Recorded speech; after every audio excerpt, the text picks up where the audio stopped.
just incredible. Two. DJ Sour Milk. One. Liftoff. We have a liftoff. All right. So let's get into it, man. LA Leaker, Sour Milk, just incredible. I don't think that the other man in here needs much of an introduction. The legend, Scott Storch, man. I mean, the catalog speaks for itself, bro. Oh, man. Yo, thank you. And thank you guys for having me, man. Nah, man, we appreciate your time, man. We're I think this goes without saying, we're big fans of your work. We've been big fans for a very long time. You know what I'm saying? And we're happy to see where you are today, man. How's things been adjusting to quarantine life, to, I mean, is it much of a difference for you? Because I feel like you're someone who stays in the studio 24 hours a day. Yeah, you know what I mean?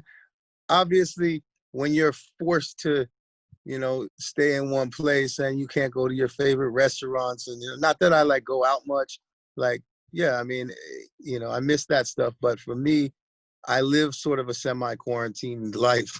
You know what I mean? Yeah. I've been out in the streets my whole life, so I'm more celebrating this moment in my life, and with my sobriety and a new baby in the world, and being able to I have this studio where I'm at right now in my home that I built, and it feels good, man. It's a blessing, so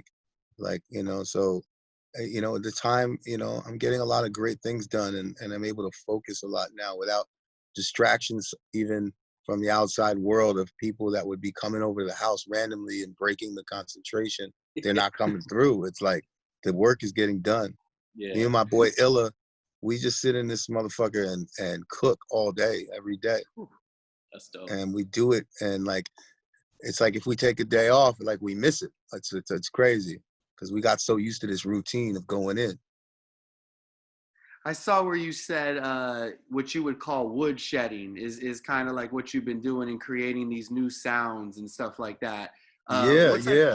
Pioneering, wood shedding, it's trying to find that needle in a haystack, that one special thing that creates a whole new wave. You know what I mean? And we've been getting into it. And even just expanding on my musical vocabulary. And it's not my first reggaeton record, Fuego, but I actually had a hit with Daddy Yankee and Fergie called Impacto. That was a massive record. That was the first time I didn't know anything about making a reggaeton song. And I found the right drums for that shit back in the day, and I was like, okay, these are the drums that are working, and I just do my thing. Honestly, throughout my career, I've always tried to be an innovator and a pioneer and create new sounds, and I think we've made and kind of created a lot of new, over the years, different styles of music, reinvented what the West Coast hip hop was. And I got a chance to be part of that with Dr. D.R.E. and creating that new sound. And even with the Roots, and we established the early stages of what neo soul became. And then in the early 2000s, mid 2000s, created a whole wave. I think that me and Timbaland were partially responsible for that, in this Middle Eastern sound that, is kind of has Arabic scales involved in it. And that's this new record, Fuego del Calor, that I've just released, has a taste of that, because that was where I was at when we created that sound in, I think it was 2003 or 4 with 50 on the Just a Little Bit song, which I borrowed a melody from myself for this song and applied it in a whole different way. Yeah, I feel like that's a bar in itself, man. You've reached a different level of success when you're able to sample yourself on a record. Thank you. Bro. Thank you. Yeah, man. And so, when you're creating this record, is Ozuna and Tyga two people that you automatically have in mind, or how does the process work for you? Well, you know what? Once the track was born, you know, I love reggaeton music, and I love so many different artists from Balvin, Anuel, Yankee, you know, Farruko, all the guys. But Ozuna to me is like right now, currently holds the crown. He's like the Drake of this shit. You know what I'm saying? And like, you know, the fact that I got him to do it, because these guys don't need to do anything for anybody.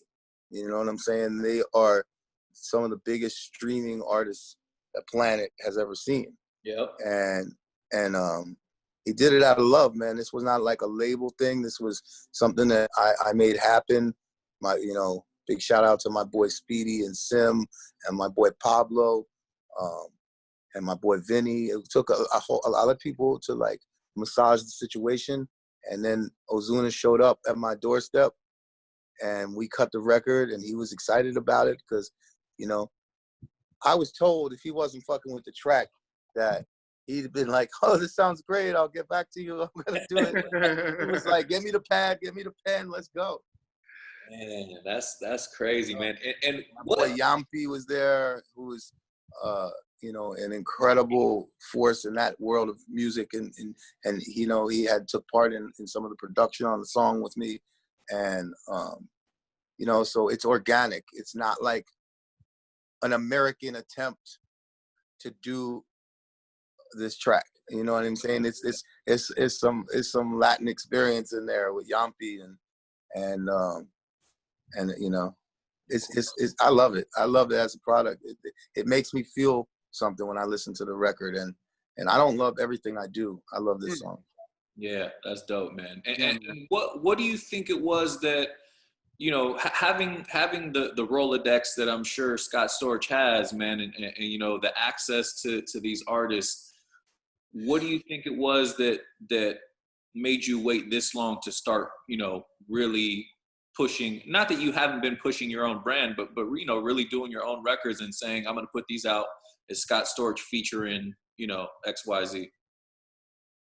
Man, you know, I'll get as real as I can with you to answer that question. And I'll tell you, it comes down to confidence and clarity in your mind. And like, say I'm like, you know, if you're really feeling yourself and like, whatever, you know, you get a new shirt or something and you look in the mirror and you're like, oh, this is fly. And then you go in the studio and you make some shit. You're feeling that shit. When you question yourself, and we have those moments in our life, it doesn't come out right. You know what I'm saying? And like, I had to get to a place where now I'm like growing again into the music industry and people are accepting me. We're showing people what we can do. We're getting some success, and like the clarity is there from being sober, and the timing is right. And it's just, you know, it's better late than never. You know, yeah, I should have done this years ago. I should have. There's a lot of things I should have done. Yeah. But I'm doing them now. Yeah, nah, man. It's glad you are, man. We're excited for you. Now, yo, Scott, you know, the Still D.R.E. melody is one of the most iconic, you know, beats of all time, man. So I feel like, you know, props on that is definitely needed, man. And thank you so much, man. Thank you. Yeah, of course, man. You spoke earlier about iconic West Coast sounds and being a part of, you know, the West Coast sound and shit, man. What you and your team did with records like that, man, for DJs like us, that made us wanna rock parties for the rest of our life, bro. Seriously. Yeah, man. Thank you. You know, like, I was fortunate to be a part of that and be under Dr. Dre's umbrella. And, you know, I was one of the members of a crew that he created, that was like a hybrid of this new thing. And with Dre's experience in the record making process and absorbing, watching him, the way he would bring the vocals out of people and like beat them up like big people, like they'll listen to this man and he gets them to pronounce a word in such a way, exaggerated way, where you sell the fucking record and all that stuff. It's like so important. And then for us to like at that point, abandon what everybody has been fed for years prior with G-Funk synth sounds, you know, Parliament Funkadelic sounding stuff. We changed the whole scope of that sound in that room with Dre, and we started putting like pianos and cellos and, you know, guitars and like stuff that sonically was just like a different thing, was a little more raw. Yeah. So, you know, but I mean, I love that era of music too. I mean, that G-Funk, that was a movement. Fire. But just like anything else, you know, people like to evolve into, you know, and always feel like they're part of something new. Yeah, yeah. When they listen to a record. You mentioned that some records you're not always the biggest fan of, but what is Scott Storch's favorite beat? Can you name, you know, one or two that you're like, oh, we did that, I did that? Well, you know, when you say we did that, yeah, man, we made Still Dre, and I was part of that, and it felt incredible. That's like literally one of my biggest signature compositions, the piano part in that song. And like, you know, I think that's a song that'll live on for decades to come. Yeah. And proud of that, proud of Lean Back, proud of Me, Myself, and I, Naughty Girl, all those Beyonce records. Yes. Proud of The Candy Shop. Yeah. Proud of, you know, tons of stuff. And there's like there was a lot of key moments in my life. I'm really proud of You Got Me, a song I did with The Roots. That was my first hit record, and we got a Grammy on it and everything. And, you know, that was a record that I was in my studio and I created it. It was supposed to be a Jill Scott song. And it evolved into being a Roots and Jill Scott song. And then the label decided to make it a Roots and Erykah Badu song. And, you know, however it ended up, it's classic. Classic. Yo, speaking on, you know, like the Dre sessions, now, is there any ideas that you brought to the table back then that Dre might have passed on that turned into something else that we might know? I mean, no. When you say passed on, like, there's been joints that were hot that he didn't put on one of his albums, but we used it for other stuff. And then, you know, a lot of those records blew up, you know. Crazy. But there are probably 500 bangers sitting in Dre's archives that, like, are shitting on anything that has ever, like, anybody could do. Like, and he sets the bar so high that it's like, he's like, nah, we're all in the room like, what? He's like, we can do better than that. You know, crazy. The beat that always fucked me up was the Busta Rhymes Break Your Neck beat. That shit, bro, that shit always, like, what, not, you know, sonically, the tempo, even as a DJ, Milk, I don't want to speak for you, but it was always, like, tough for me to mix that record. Like, it was just a crazy sounding. The bounce on that. Yeah, the bounce. Yeah. So that was like almost like a West Coast Southern bounce. Yes, yes. If you will. Man. And, you know, I've made a couple of records at those kind of tempos before that were a little different. And, like, you know, another one was, I would say, when a guy I know from the Bronx, Mr. Fat Joe, wanted to just make it rain. Oh. You know, that was a whole different tempo. Yeah. But, you know. Yeah, man. Defining hip hop moments. Did you have fun with the Verzuz battle? We enjoyed that, watching that, man. Verzuz battle was dope, man. You know, I think Tim and Swiss are doing something that's so vital for music and so incredible for us, and, you know, for us veterans, that, you know, we all wish subconsciously, you know, that the world would, like, say, hey, man, you were dope. Like, you know, we didn't forget you. And that's what this thing is doing. Yeah. That's dope, man. Now you've obviously had your hands in fucking tons and tons of records. One of those records being Clapback by Ja Rule, which was obviously aimed at Fifth, who you've produced for countless times. Is that something that Fifth will give you shit about, or is that something where he's like, nah, you know, somehow, I don't know, miraculously, maybe it was because I always could deliver for people and they just didn't want to, like, you know, alienate me. But nobody ever fucks with me about that type of stuff. And because those rap beefs were like between rappers, and like, you know, I'm a producer. Yeah. And, you know, it's hard, man, like, because at certain points, everybody's beefing with everybody. You know what I'm saying? Like, I'd have no fucking clients left. But, like, that record actually wasn't even really supposed to be for Ja Rule. Crazy. That record, I made that beat. That record was, I was making a beat for Beanie Siegel and PD Crack. Oh, and they were sitting in my studio, and I'll just say they weren't focused that day. They weren't all the way there. And I remember I was making the beat, blah, blah, blah, blah, blah. And it just, nobody ever did anything to the beat that day. And the following day, I was flying to New York, and I was going to work with Janet Jackson at Wyclef's studio. Wow. In New York. And I got a call from Ja Rule. He's like, yo, you're in New York. We want to come work, blah, blah, blah. I was like, let me send you something. And I sent him the beat from the day before that was supposed to go to them, and that was Clapback.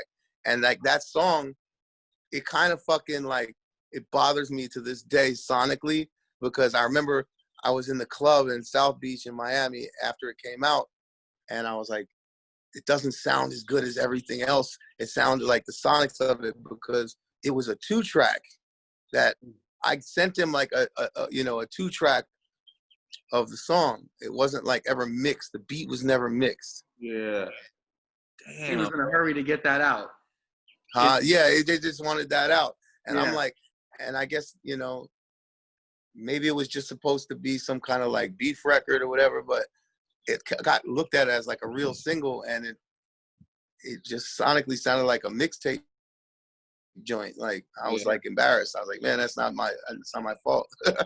And the beat was banging though. But I mean, if that had gotten a proper mix, that shit would have been like, whoa. Yeah, crazy, out of here. Is there a lot of records that come to mind like that, to where you might have made them for somebody else, and whether it was they were bullshitting or they passed on it completely, and then it ends up turning into a big record like Clapback? You know what's crazy? Like, sometimes as producers, especially as we're growing, we'll have opportunities to be in the room with somebody or get a pack to somebody or whatever it is. And then like a week later, you end up with the artist that you were really dreaming of having on that fucking song. And some producers do some dickhead shit and take records back from artists and stuff. And I don't do any of that. I've never done that. But I will say, like, as clear as a bell, I remember Jay-Z telling me that I gave some of my best records to the wrong artist. He said, you should have put this record, you should have put him on this artist. You should have put that guy on this record. And like, but we, you know, we can't cry over spilled milk. We do the best we can. We try and work within the timing and the parameters that we're given in life. Right. Yeah. And you cooked with Dre and Hove on, was it Watcher 2 or 1? I don't. Watcher 2. Watcher 2. Yeah. And I cooked with Timbaland and Hove on Hola Odito. Oh, that blueprint shit. Okay. That was me on that wow. Like that shit. Bro. Wow. Yeah. That's crazy. What so working with artists like, you know, from Jay to Beyonce to Janet, is there who's like the most fascinating? Who do you kind of sit back when you're in the studio and you're, you know, maybe has you in awe, like their process? Man, I've been exposed to some really talented people, and like people that just have such an incredible identity and just like potency in their craft. And Beyonce is one of them. And in more recent times, I worked with John Legend. Okay. And you haven't lived literally till you were sitting in the room and you hear this man just so casually bust out with that voice. And you're like, this is just God-given shit. it's crazy, bro. And when I heard his voice on one of my tracks, it was such a crazy feeling. I was like, damn, I'm fucking with John Legend. Hell yeah. Yeah. Dude is a beast. It's crazy. That dude is a beast. Yo, you spoke on your sobriety. Congrats on that, by the way. Thank you. Is this time that we're in now, is this something that makes something like that harder or easier? Being stuck and just not really being able to do shit. Listen, I have to, think about all these questions right now, not to sidetrack you, but on July 1st, I have a rehab center opening up, a large rehab center opening up called the Heavenly Center. Yeah. And the abbreviation for that is THC. And that's, the reason for that is that we are accepting our patients to recover while, smoking marijuana and I think we're going to change the success rate in recovery with this, because the 12-step program as it stands right now is a little bit outdated, a lot outdated. Yeah. But getting back to your question, for me, no, I'm way past that in my life. But it was as far as being, social distancing and doing that as I can imagine a lot of drug addicts are going to go through it, and it may intensify and exacerbate the situation. And recovering drug addicts, people that have quit, I can imagine some people that letting their minds wander and that may not be blessed like me, who has a craft and I can dive into the music. There might be a void that they're trying to fill. And, all I can say is for all those people, I'm here to help them if they want. We're opening the center, and I'm not just the face of it. I'm part of the central nervous system of this thing, and we really care about people and want to see people win and recover, because it's another epidemic. Nah, yeah, for sure. Yeah, for real. And that's a beautiful thing you're doing. And if people want to learn more about this, is there somewhere they could read up on it, or are you gonna will you be posting about it when it's ready to go? Yeah, well, you can check out the Heavenly Center IG. Obviously the doors are opening July 1st, so there'll be a lot more developed within the website, et cetera, et cetera.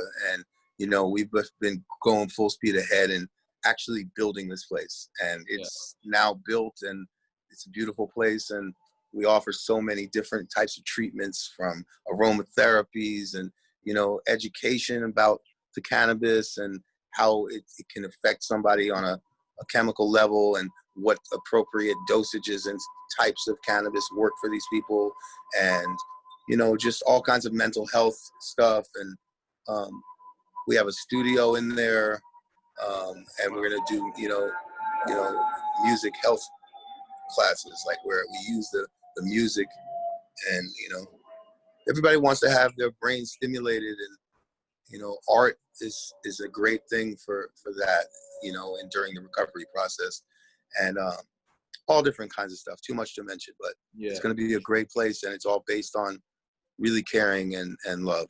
That's dope, man. That's awesome, man. And it's right here in Studio City locally, so we gotta pop up for sure, man. Hell yeah, man. Come on in, man, to speak. Hell, maybe you can help reach some people. That'd be great, man. Sure. We need more. We need to spread more love like that, man. Because I was talking about earlier before. I don't know if you guys seen recently. I had mentioned it to my man Steve LaBelle, but I noticed that I saw something that really was really great.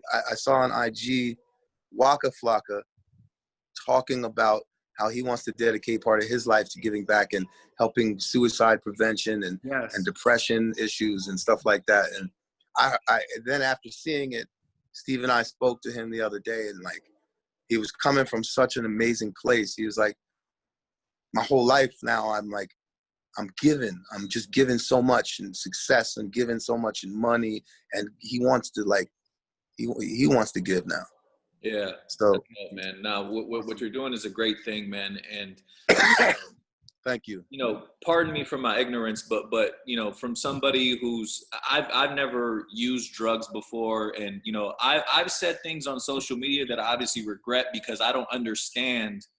I'm you know what I'm saying? I don't understand how none of that shit works. Bro, the drugs find us. We don't find the drugs. Trust me. Like it's not people's fault. You can't, you know, like we encounter so much shit socially. And for whatever reason, people get into drugs for all different kinds of reasons. It's not just being a douchebag partying guy. Sometimes people will have an injury and get hooked on pain pills. Happens every day. Sometimes a dude will be trying to like hook up with a girl, and that girl wants to do some blow and wants you to do it with her. Whatever the hell it is, like it just creeps up on you, man. And like, you know, everybody's story is different, and you know. Yeah, nah, man. Well, we commend you. You know what I'm saying on what you're doing with the Heavenly Center. You know, and again, doors open July 1st. You said, right? Yes, sir. And you could check that out. The Instagram is what, at the Heavenly Center? Yeah. Okay, that's dope, man. And obviously, once again, man, the new single featuring Ozuna and Tyga. Fire. Fuego del calor. Man. I have to sound very, you know, suave when I say that. What's the rest? Is this part of a full body of work, or is this just a one-off? Yeah, it's a single for a forthcoming album. Yeah. Okay. And now are you sticking to this sound for the album, or are you gonna kind of just showcase? No, this is just one look, man. There's gonna be every facet of music, and working with some veteran legends and down to super new young artists, and pairing people up and experimenting with sounds. We're just scratching the surface. Man, so we're excited to hear it, man. And right now, currently, you've got records out with Trippie Redd, Russ, Roddy Ricch. What do you like about, you know, some of the younger generation that you're working with? What do you like about these artists and their, you know, their focus in the studio? I mean, you know, I'm stimulated by new things in music, and in addition to that, I got used to that. Like I think I mentioned earlier that, you know, following the path that Steve LaBelle set up for me when I asked him to manage me and help me resurrect my career and give my career CPR.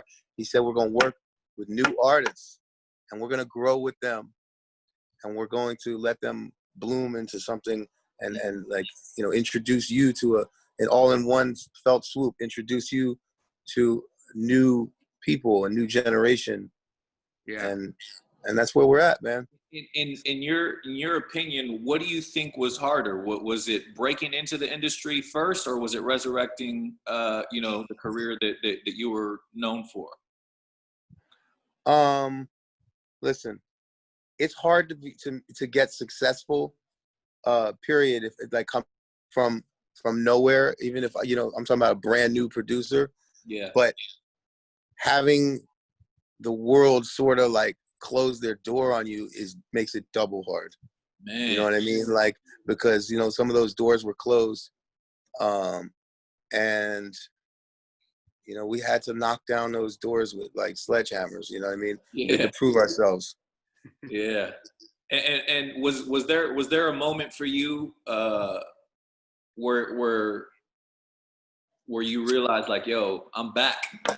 Was it a specific moment, or did it kind of gradually happen? You know what? I always say this. I'm like, we warm. I'm not hot yet. I'm getting hot. Yeah. That's why we releasing Fuego del Calor, which is hot fire. Yeah. You know what I'm saying? Fire. I think we're finally, we hot. We getting hot. So we've been warm, we hot, we about to be scorching hot. I like so that. Watch 2020. Storching hot. Yeah, storching. Are you? Did I read that you're working on a movie about your life? Yes, sir. That's dope, man. Do you already know who's like playing the roles and shit like that? Like, who's gonna be you? I can't talk about it yet, but I'll be back on Zoom with you to let you know. Okay. But we found somebody. That's what's up, man. We found a legend that has love for your boy. So, we'll see how it all pans out. But the movie is definitely official. It's going down. We're excited. And it's not like a little movie. It's like a major fucking motion picture. Major motion picture. We're excited for you, man. And shout Thank out you. to our bro Steve Lobel, man. Yeah, he's right here. This fucking guy. Where's my look at him? Hey, Steve, salute, brother. Thank you for everything, man. It's a blessing. It's a blessing to have someone like that in our corner, man. Thank you. Of course. And Scott, once again, man, we can't say this enough. Congrats on everything. You know what I'm saying? From the music to the new center that you're opening. Yes. Thank you, guys. Yeah, it's been beautiful. It's been beautiful to watch, man, and you know what I'm saying, cheer you on from the sidelines, man. We've been fans for a long time, so it's an honor to sit with you, man. I just hope that I can touch some people, man, like that may have fell or fallen for whatever reason in life, and let me be living proof that you can come back and you can break all the shit talkers and break through all that shit. It don't matter. Like, they don't control the universe, shit talkers. They're just talking shit. If you do the right thing, you make shit happen. Beautiful. What's your advice before we let you run to new producers, coming off of what you just said, man? There's a lot of the younger generation who's looked at your career and been inspired, and what advice do you have for them? My advice is my new advice I give to producers. Find an artist. Make your artist and be the Dr. Dre to the Snoop Dogg. Be the whatever. You know what I'm saying? Like, be that guy. Like, be that guy for your and grow with that artist. And then, everybody and their mom is gonna want a record from you, and the money that you're gonna make from releasing your own artist and being part of that and building that from scratch is way bigger of a payoff than just, getting a placement on somebody. Yeah. And maybe getting an album cut. Yeah, it's nice to make singles, and don't, I completely say try and, get records off. But if you really want to do something big, find an artist, build that artist, but pick the right artist. Yeah, for sure, man, for sure. Nice, yeah. And real quick, always a name, always a threat. Talent never leaves. So don't call it a comeback because he never left. That's right. That's right. Talk that shit, Lobel. And Steve will tell you, the coach, what is it? The coach always lasts longer than the player. That's you right. know that. R.I.P. Nipsey, FYI. My man, yes, sir. You already know. All right, guys. Love, man. Scott, thank you for your time, bro. No, thank you. Congrats on the new record, man. Later, guys. Man, the new single is out right now. Fuego del Calor, Scott Storch featuring Ozuna and Tyga. Make sure you go get that. Check out the Heavenly Center on Instagram, man. Opening July 1st, and we look forward to the project, Scott. Thank you, guys. All right, brother. Thank you. Love. Peace. Yes, sir. Peace.